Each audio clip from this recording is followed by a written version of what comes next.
Good evening. First at 6, new details in the case of Lori Vallow, the mother accused of killing her own 2 children.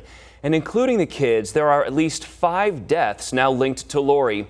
And tonight we're getting a much clearer picture on the first murder that started this saga. Chris Pickles here in the studio tonight with details. Chris? Well, Jared, you really have to start by understanding the dynamic between Lori Vallow and her brother, Alex Cox. He was really seen as her protector.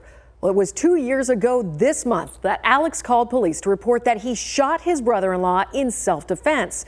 But the new evidence being laid out in these documents by Chandler Police paints a very different picture, including that Lori helped plan her husband's death.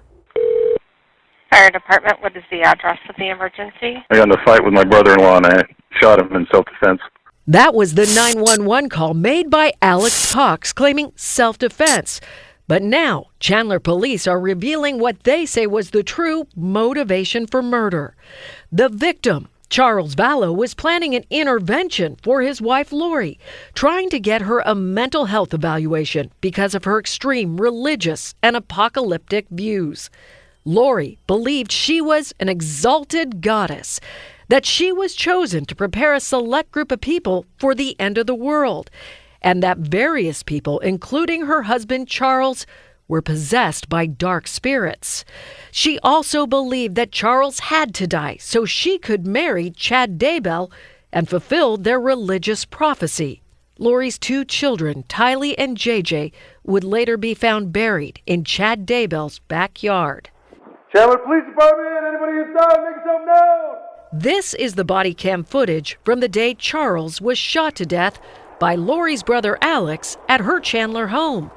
Alex claimed he shot Charles twice in self-defense as Charles was coming towards him. But police say the evidence shows Charles was shot once in the chest while standing. The second shot was fired while Charles was on the ground.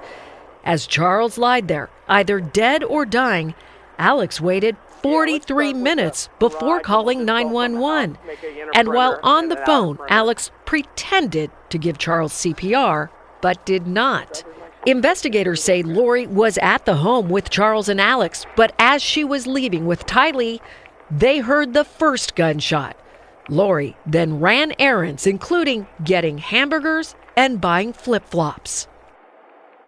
6 months after the shooting, Alex died of what was ruled natural causes. So this statement by Chandler Police really lays out why Lori is now being charged with conspiracy to commit murder.